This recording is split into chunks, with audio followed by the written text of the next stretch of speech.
Hi and welcome. We are going to take a look at I Hear What You Say, great piece by Ben Crosland. It's from his book Cool Beans Volume 1.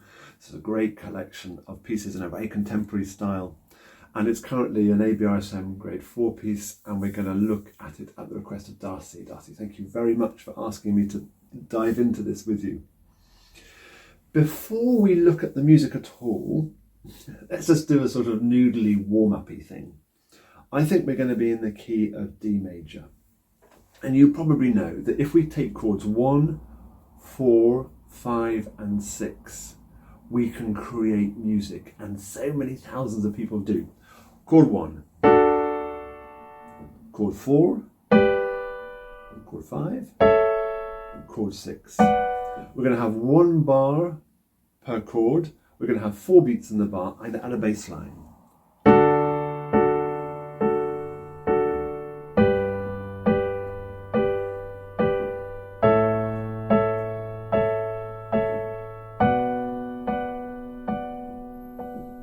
I just played them in that order. It doesn't quite sound like music yet, well it does, but not particularly great inspired music. Let's make it better. First of all, I'm going to play the chords in this small range of the keyboard. I'm going to hover around middle C, and I'm going to use chord inversions. And I'm going to tweak the order of them. I'm going to use the same order that Ben Crosland does. He does chord 1, 5, 6, 4. That's 1, 5, 6, 4.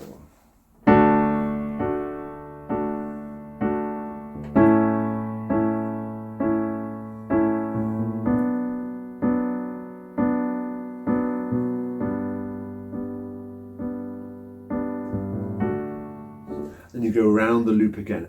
It's suddenly starting to sound like music. And you could so easily put a chord, a tune over the top of that. Let me just try it.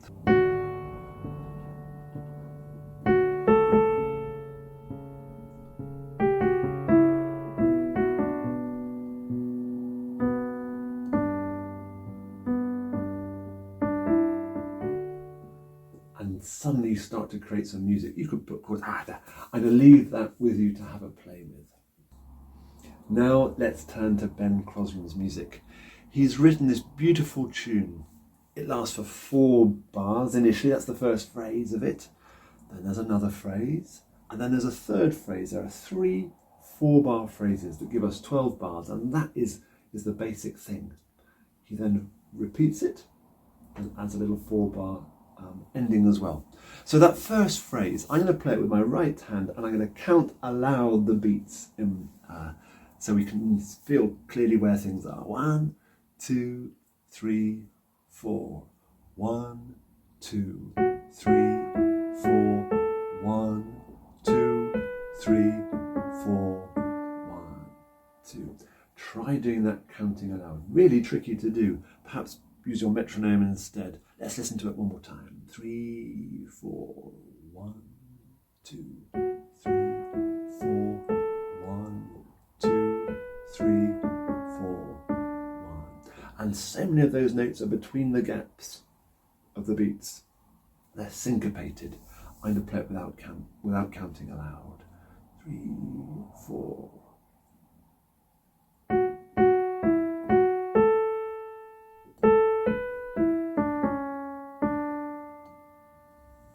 Hold on to that last one as well. Then we can get the left hand to feel the beat, to count the beat for us. I'm going to simplify it. I'm just going to play that very bass pattern that we looked at a moment ago. 2, 3, 4.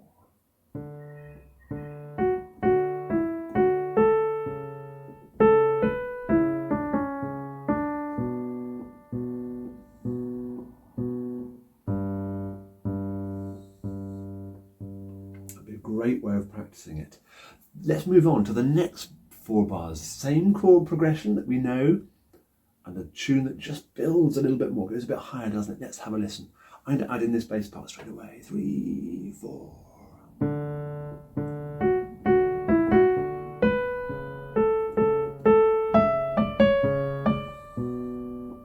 So slightly more complex rhythm. We've got some accents to worry about as well, and those strong syncopations we have to feel. The third phrase is more demanding. Let's have a look at the right hand. More demanding because our right hand is now going to play two things at once, in addition to what's going on in the left hand. So let's just look at the right hand right time. Straight in, 3, 4, 1.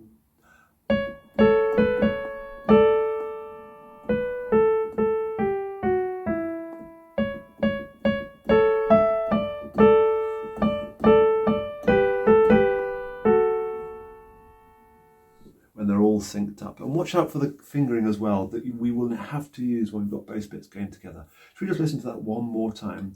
I'm going to put some bass in with it to give me that strong sense of beat. 2, 3, 4.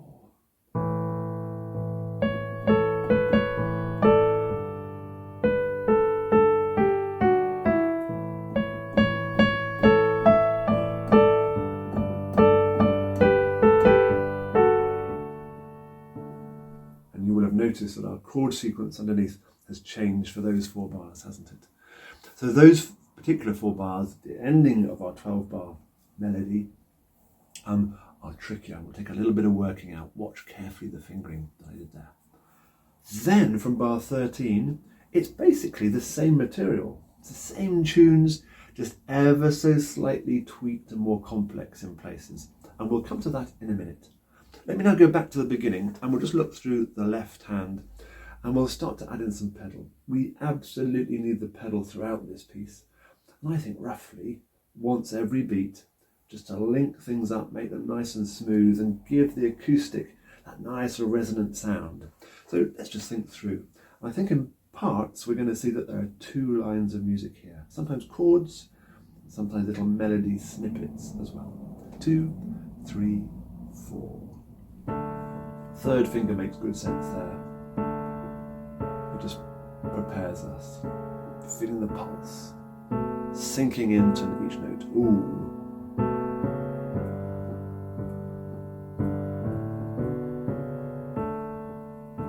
Lots of pedal. Every beat. Up, up, down, up, down. Making that together. Ensure that together. Yeah, I quite like the second finger there. That works for me. But it might not suit everybody. You might want to do just jump the thumb in there at the end. So by the time we get to bar 9, 1 and 4.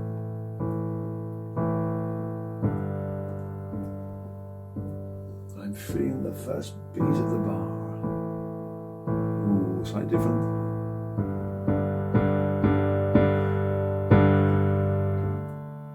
Crescendo through that bar.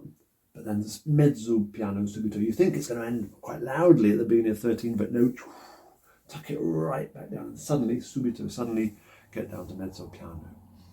Before we look at the next bit, let's do the first 12 bars now, both hands together.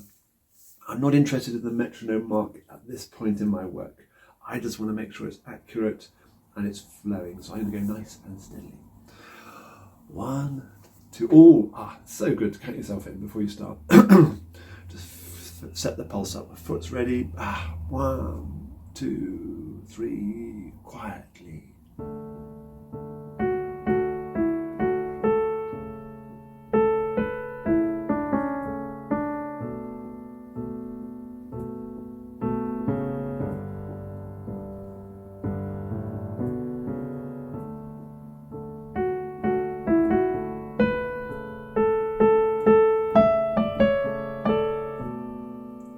Very pretty, isn't it? Growing.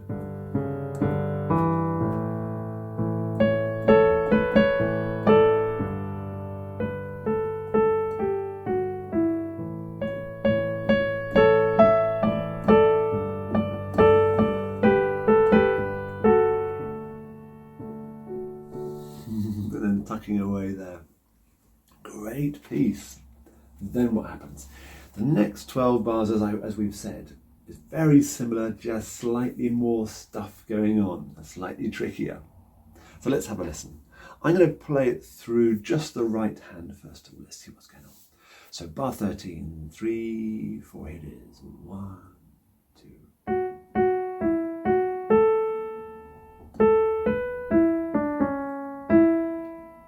So pretty, that E. Then the next phrase, 3, 4, 1, 2.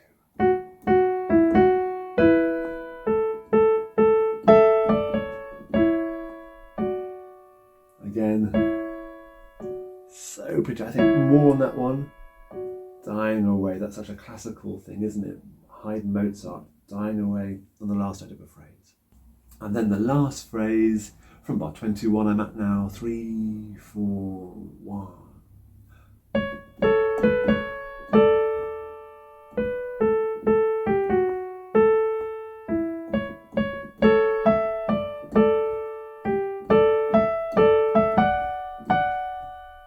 Before the final 4 bars that we'll come to in a minute. And the fingering for that bit I've just played, you can see it in the book as well as I can. Just watch it really carefully, make sure it makes sense to you. And that end of that bar, it's so difficult to play with 5th finger on a black key 3rd in the gap there. Are they together? You might end up doing that. Make sure they really are together. They're on the keys. Bit of weight. Firm, definite, swift movement to the bottom of the key bed, making sure they really are together there.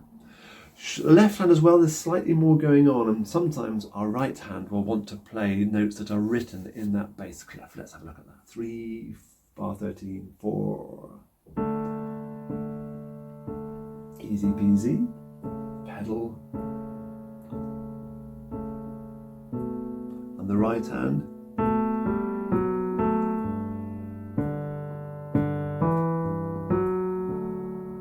Before it carries on with the other things that are going on. Let's keep going.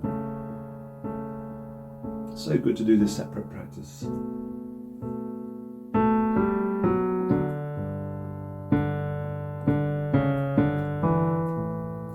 Can we sing that? Da da da da dum da da da dum. And if we can sing it, we'll probably know it really well. And the rest is straightforward, you'll be fine.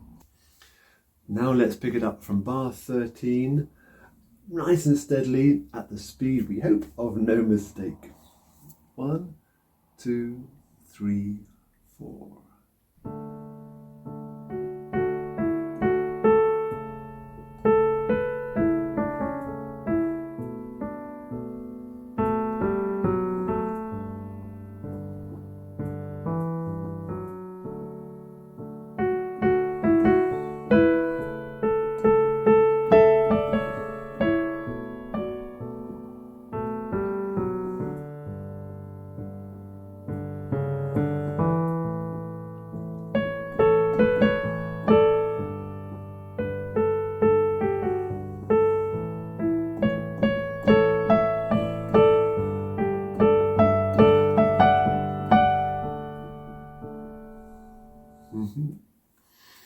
And then the final few bars. Can I just show you this chord sequence? Because again, it's a classic pop jazz style chord sequence to end on. We're in the key of D major, aren't we? There's a D chord.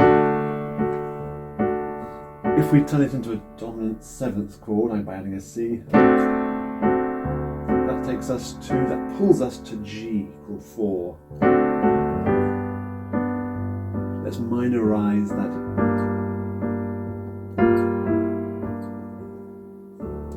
Which then takes us back to D major. Let me play it for you one more time. So just think that the chords are going to be, I'll just do straight the chords, D. Turn it into a dominant 7th. Draws you up to G. Minorize.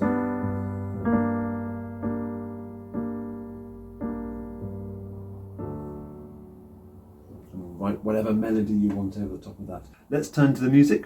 Bar 25, it's loud at the beginning of the bar and it almost instantly tucks down. Not too dissimilar from bars 12 into 13.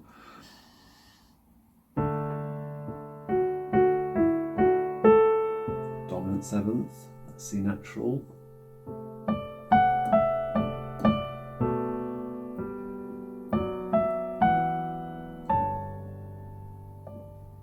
All the way, dying away, slowing down, definite ending of the piece. And that fingering for the left hand at the end. I can do that fingering because it makes that top line so smooth, but as we looked at the beginning of the video there, you may want to just jump your thumb there if it's more convenient.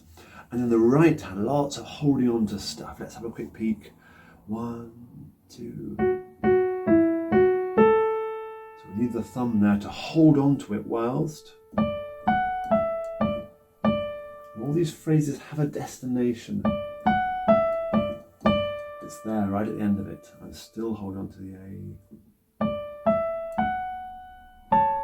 Again, whenever you have two notes together, are they really together? Am I poised? Ready to do them? It's a great piece, Darcie. You're going to have a blast learning this one. Shall I play it through now all the way from top to bottom? I'm thinking pedal every beat. I'm aware of the structure of it. It's basically a 12-bar thing made up of 4-bar phrases, repeated with a tail ending. There's a chord sequence that he uses repeatedly, some exceptions from bar 9. I'm aware of melody here, and sometimes little counter melodies, other melody bits, perhaps here, perhaps even here. Here we go. Count myself in. 1, 2, 3, 4.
I think it's a really beautiful piece and one that I'm sure you'll enjoy learning.